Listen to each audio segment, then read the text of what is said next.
Hello, and welcome to this episode of AntKast. This is a podcast that brings you deep into conversation with global thinkers, innovators, and entrepreneurs on groundbreaking technologies and how they're shaping our lives for better or for worse.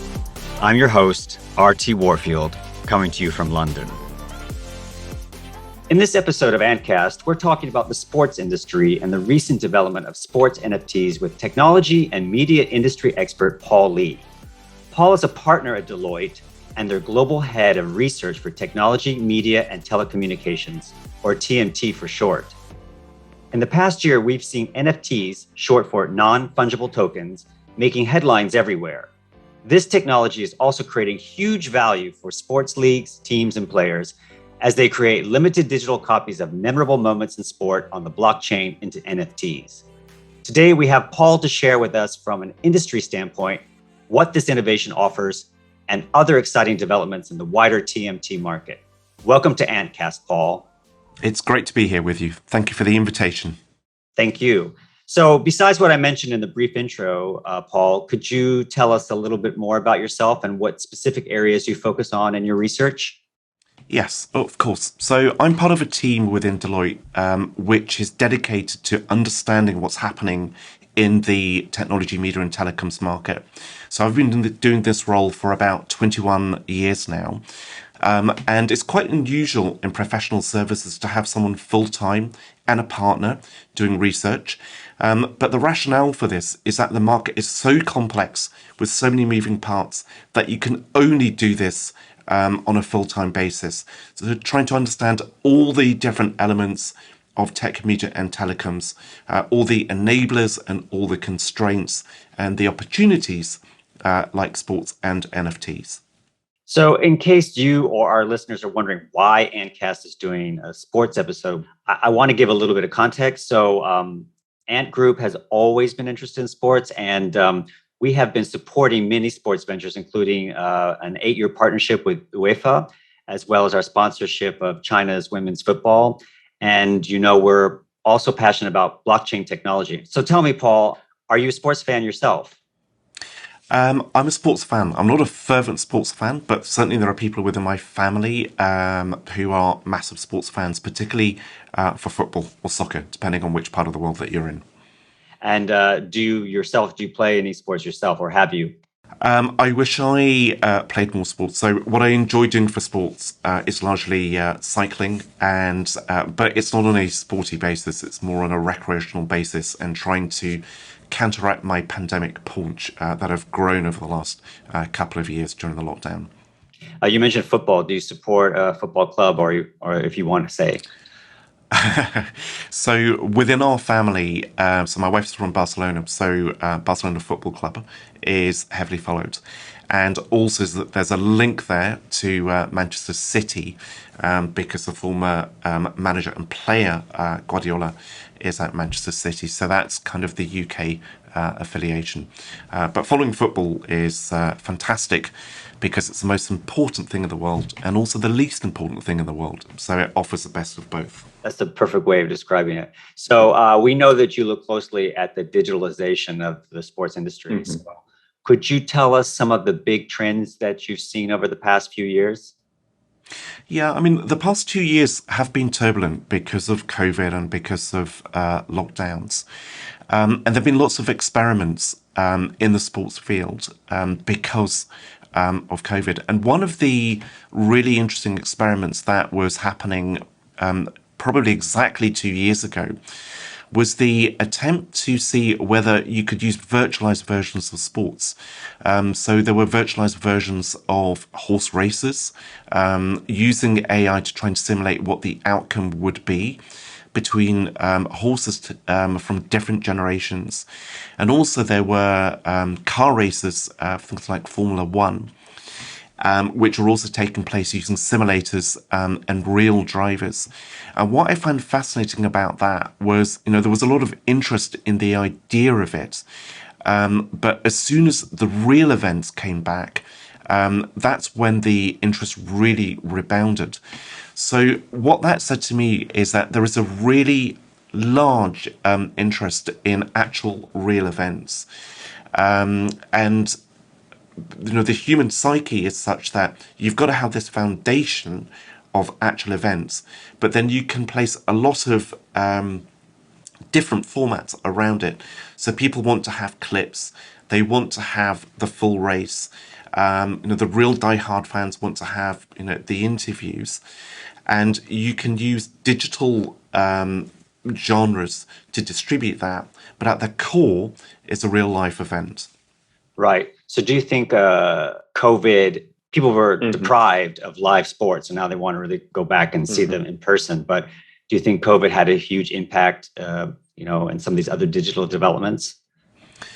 I think, when you look at the larger industry, so in terms of all revenues coming in, if you look at elite sports as an industry, including everything, including match day attendance, including sponsorship, including licensing and apparel, then I think what COVID did is reaffirmed the value of, the three major pillars within there. And then one of the other outcomes has been more innovation around other sources of revenue, one of which is NFTs. But it's part of a longer term cycle of finding different ways of cutting and commercializing the actual fundamental event. So at the foundation is the football match, or the Grand Prix race, or the boxing match. And you can cut it in lots of different ways. And that will just continue over time. Okay, so let's talk about these sports NFTs. We've seen the popularity of these sports NFTs explode in 2021. And for those in the audience who don't know about sports NFTs, these NFTs usually feature star players and and a memorable performance, or a play. For example, a clip of a touchdown or a basketball dunk or an amazing goal in a football match that's then minted on the blockchain. So in many ways, they're kind of similar maybe to sports trading cards. Each NFT is like a unique digital copy, and thus has a predefined limited number of copies, therefore kind of creating a scarcity. So that's why we're seeing some of the most coveted NFTs traded for hundreds of thousands of dollars on the marketplace. So Paul, you have been following the developments of sports NFTs recently. What are the most successful sports NFT projects that have been released, and what new projects are we expecting to see? I would just say at the moment there seem to be two applications of sports NFTs.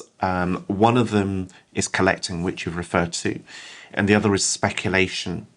Now, speculation, I think, always gets more headlines because it's always fascinating when someone becomes suddenly very wealthy because of a massive rise in value of an asset, and also when the opposite happens, so when value plummets.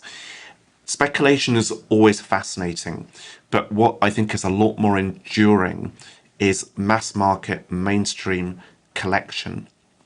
And to your point around trading cards, that's about collecting. It's not about speculation. Speculation is perhaps a byproduct or a niche within there. And so there are some assets in terms of trading cards or other memorabilia which appreciate in value, sometimes massively, but this is very rare. But the act of collecting is something which the regular fan, the regular person with the regular budget can relate to. And I think the enduring application of sports NFTs will be about collection and the everyday collector and the everyday fan, rather than the professional buyer, collector, or speculator. Right. So when you say regular fan, I mean, you're talking, people, you could buy one for £10, so, or something like that. That's exactly it. So for kids, it's having pocket money. And if you look at, say, what the mass market is around sports collectibles, there are the trading cards, which have always had a low entry point, and it's from a few dollars or a few pounds.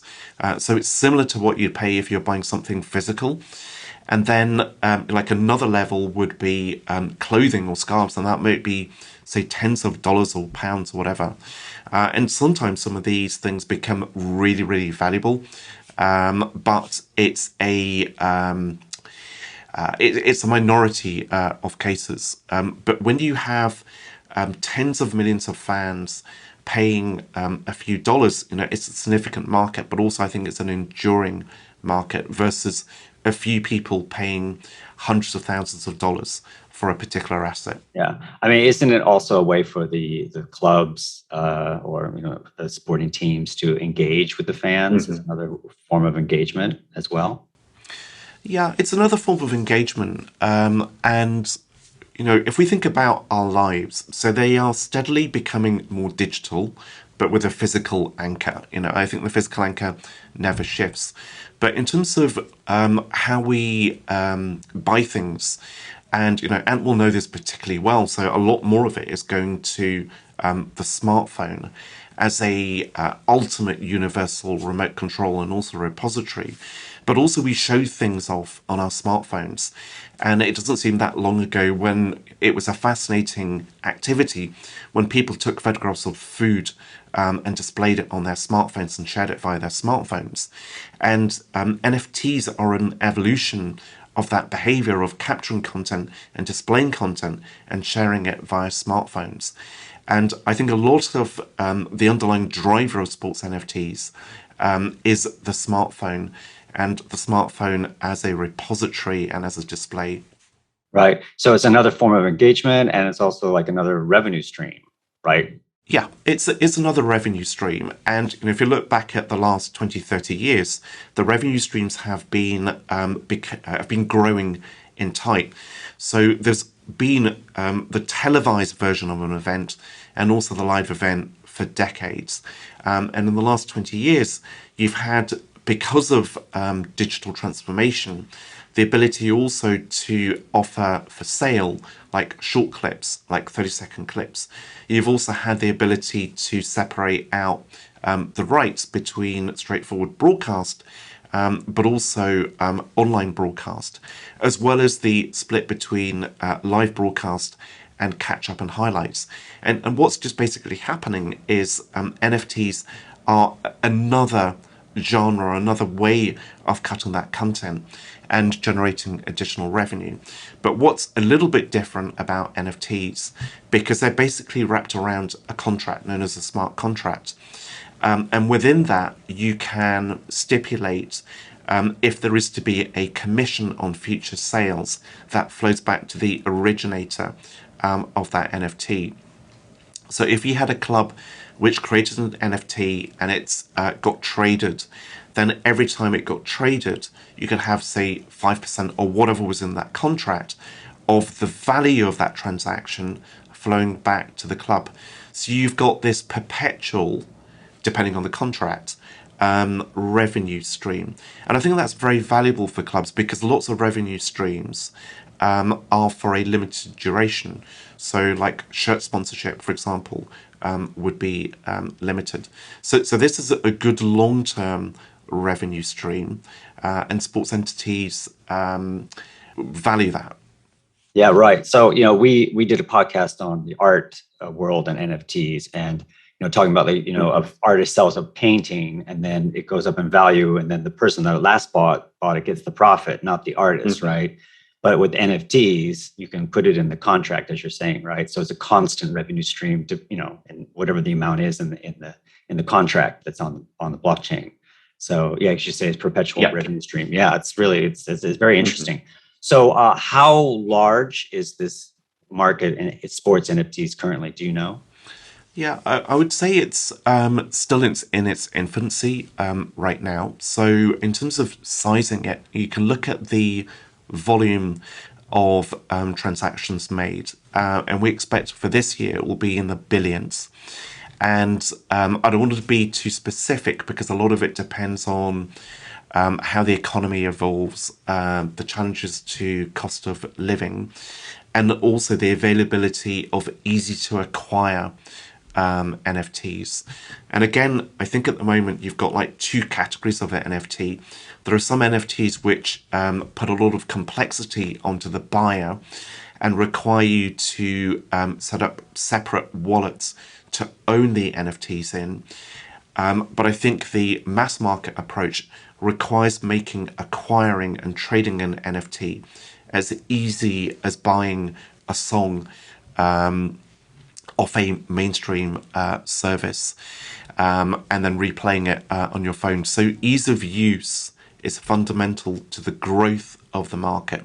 And I don't think we have sufficient ease of use at the moment. It's still very much early adopter and kind of limited in a sense to people who are willing to understand concepts of buying and selling, which they hadn't been used to before. Right, right. That makes a lot of sense. Since you've been following this, what are some of the coolest NFTs that you've seen? Can you describe? Yeah, it's a good question. So a year ago, I was fascinated by the fact that you could integrate video into an NFT, and I was thinking, well, this is what really captures the value of having the ability to acquire and display large video files. But when I think of how humans react and what they respond to, I expect NFTs are going to be moving more to a single still image as the core source. So, if you've got an NFT displayed on, for example, your phone as the lock image, you don't show videos, you show a still image.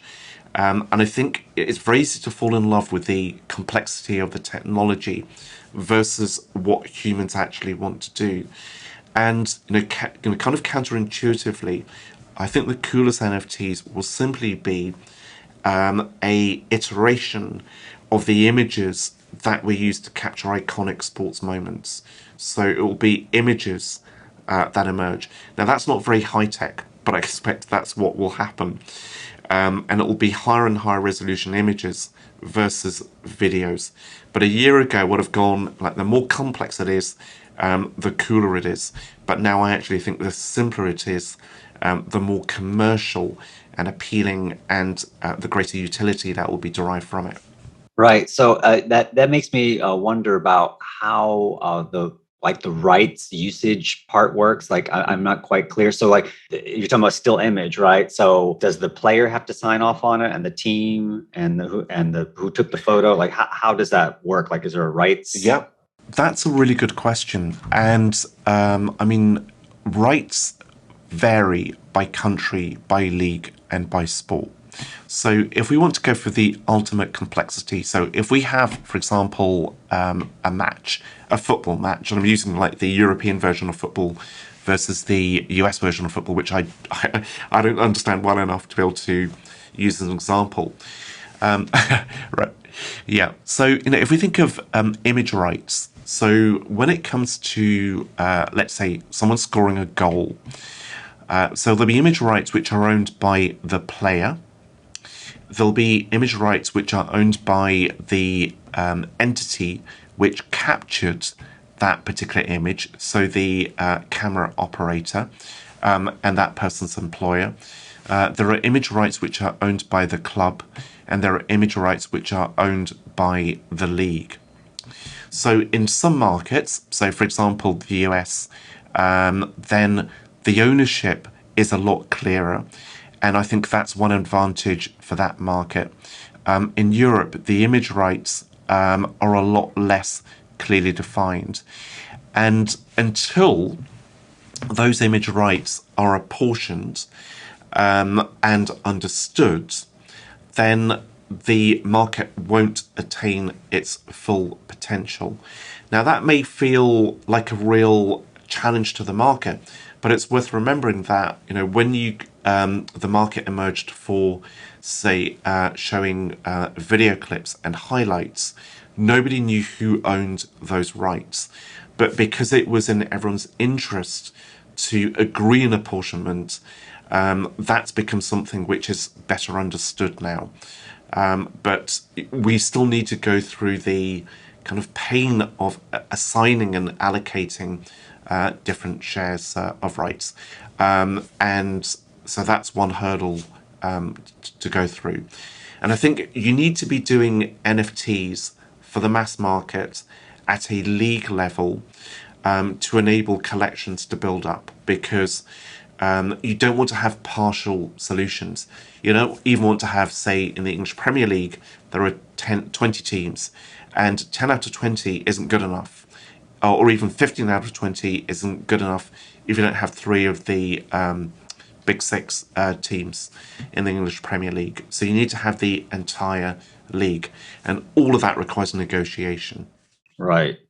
So if at some point we do have standardization of apportionment, with this worldwide, let's just say we get to that point, and you could secure the rights for something, if it was possible to happen 20 years ago, like an amazing play in some famous game 20 years ago. Is it possible to generate an NFT of something that happened far in the past?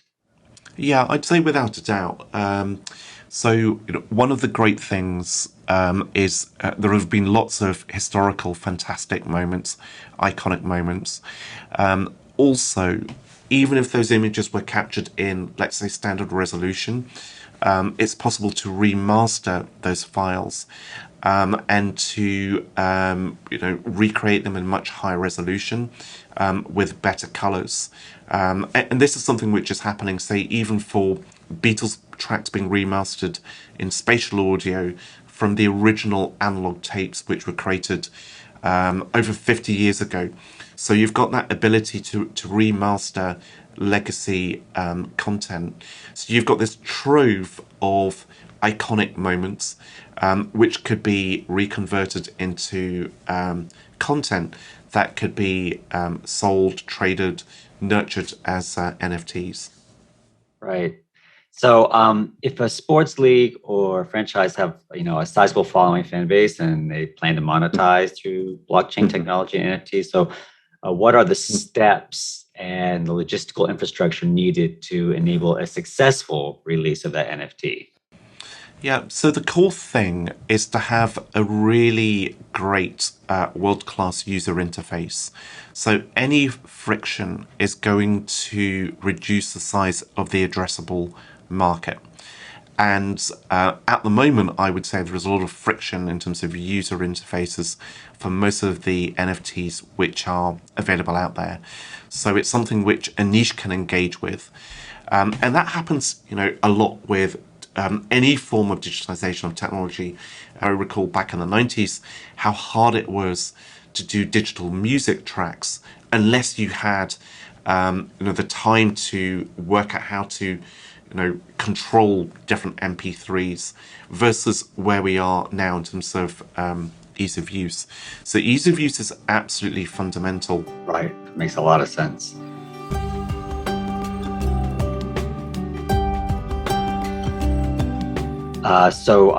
Blockchain and NFTs have been criticized for the huge amount of energy consumption it uses due to the enormous computing power required. But we're also hearing about greener and more efficient blockchain emerging.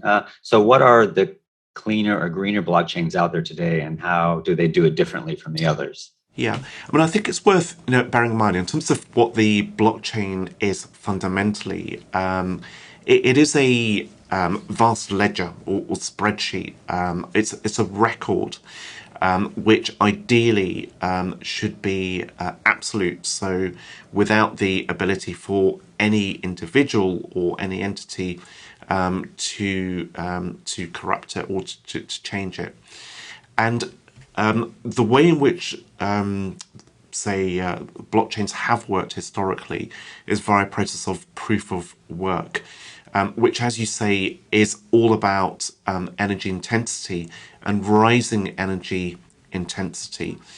And it's a significant consumer of energy, which delivers, let's say, relatively little benefit on a macro basis. So if I look at, say, data centers, they use a lot of energy, but relative to the utility they deliver, it is, I would say, something justifiable and become more efficient over time.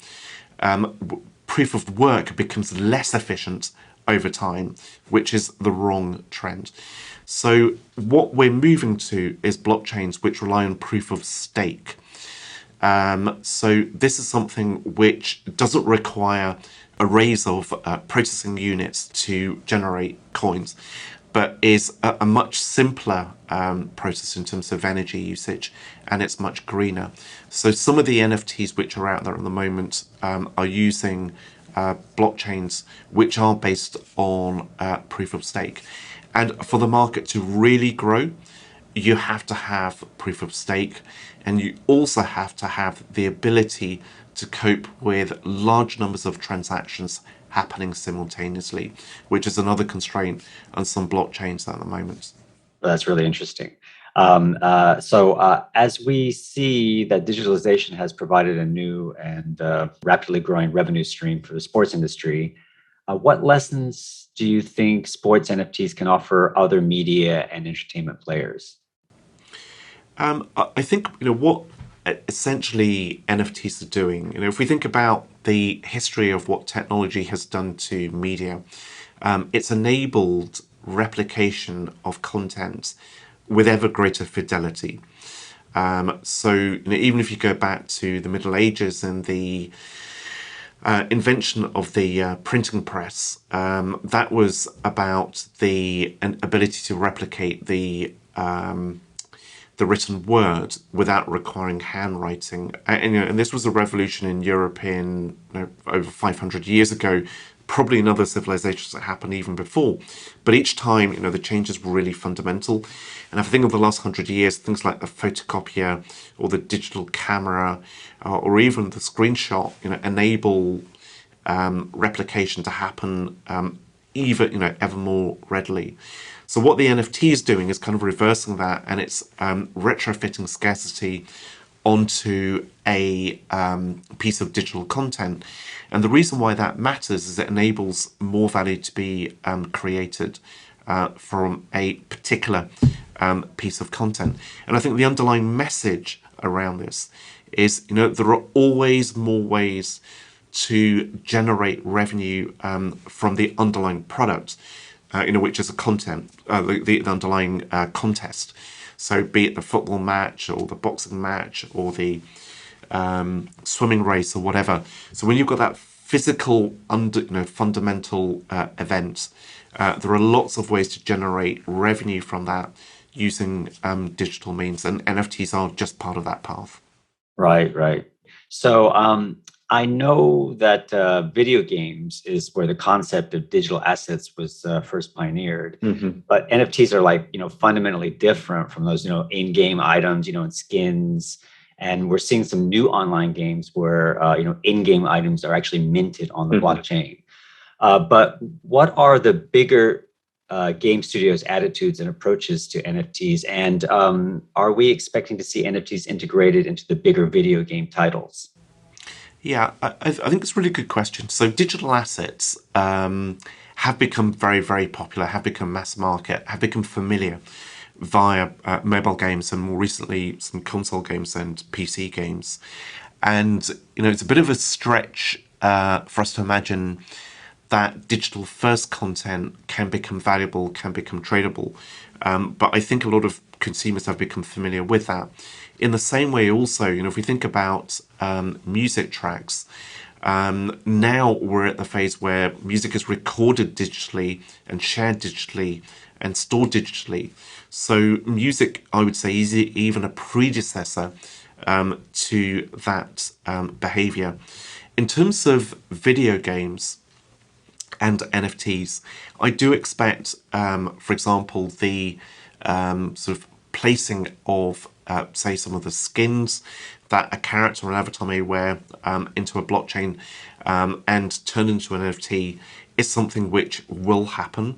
I think it will take many years to become a very large industry, and it will be part of the revenue mix. And this is one thing that always to bear in mind is NFTs won't be for everyone, but there will be a large segment of the market which will enjoy video games to the extent that they want to have perpetual ownership of an element of it to remind themselves of games that they've played or experience that they've had within those games. In the same way that, say, at let's say a football match, people may have bought a scarf to commemorate an event they went to, and an NFT is a digital version, a digital souvenir. Right. So, taking a step back from the sports industry and gaming, video gaming, and knowing that your research spans very broadly across technology, media, and Mhm. telecom sector, what other new technologies or consumer behaviors have been brought on or maybe expedited by COVID? And do you think any of them are here to stay? So a year ago, or even 2 years ago, I did think that there were going to be fundamental changes in terms of how we do sports. But I don't think that's the case now. So, in terms of what COVID changed, we're still in 2022, but I would say in 3 or 4 years' time, we will look back, and a lot of 20 to 22, or even 23, would have been regarded as a an aberration, a bit of a blip. So, when I look at, for example, how the sports industry is monetizing now in Europe, it's more or less gone back to what it was doing before. There are some changes which are happening, but they're not due to COVID, they're despite COVID. So in Europe, what I'm seeing, and also in the US market, is a big tilt towards women's sports, women's elite sports, but from a very low base. And if I look at, for example, using Barcelona as an example, so this year they've had two football matches which were attended by over 90,000 people for a women's football match. And, even a couple of years ago, this would have been unconceivable. But the thing about those matches is it shows, what demonstrates value is people attending a physical event. And the revenue generation you get from a physical event is really significant. So if that match were only to have existed as a stream, I think the value would be lower. If the match were to be between individuals playing with avatars, the value would be even lower. So a couple of years back, there were lots of questions around, so is this the era for esports? Do we need to have physical athletes? And I think the answer has been shown to be yes. People like physical contest between real individuals, and they're happy to watch it in many different ways. But it's definitely not the case that so avatars playing avatars lacks the jeopardy of physical individuals playing physical individuals and perhaps getting hurt. And so that's one of the major things that I've taken away from the last couple of years. Right. That's sport. So, I mean, you do research in other areas, right? In Mhm. TMT. So, do you think it's the case for the other areas you research that really COVID, again, there were no new consumer behaviors that are long lasting? The same case? Yeah, I mean, I think it's still quite early to tell, and there's lots of data which is still left to shake out. And the message that I'm getting from a lot of our clients at the moment is, have we been misled by the behaviors that were constrained and shaped and molded by COVID? So when we look at, for example, demand for, let's say, tablets and PCs, it surged in 2020 because you had a massive move to working from home amongst those who could do. And so demand, rocketed, and you might have had devices which may have been lying in warehouses about to be destroyed, suddenly becoming valuable. And so you have that distortion in the market, which, because memories are short, reshapes what people expect. But you can see, particularly in some of the stock market corrections happening at the moment, that companies which were regarded as stellar back in 2020 are no longer regarded in that way now. So there is currently a reappraisal of value happening. One of the more enduring changes is likely to be where people work. And I think this will take years to fully shake out in terms of the optimal place to work. So there's definitely a benefit in being able to work at home. For some people, they can concentrate more, be more productive at home. But there's also lots of learning that you get from being amongst other people in real time. And at the moment, we try and put a lot of our working days into half-hour slots, which are sort of take place over a video call. But in real life, interactions may be 30 seconds long, and that's all you need. But there may also be a couple of hours. And you can't just rewrite how people interact because of effectively a couple of years of events.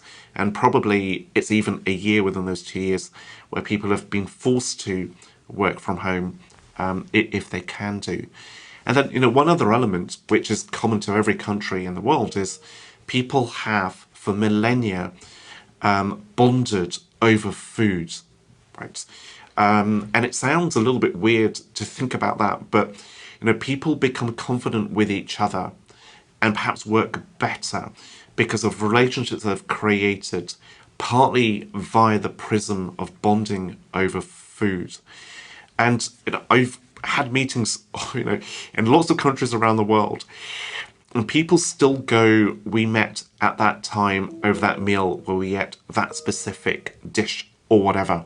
Those things remain important. You can't delete those behaviors, I believe.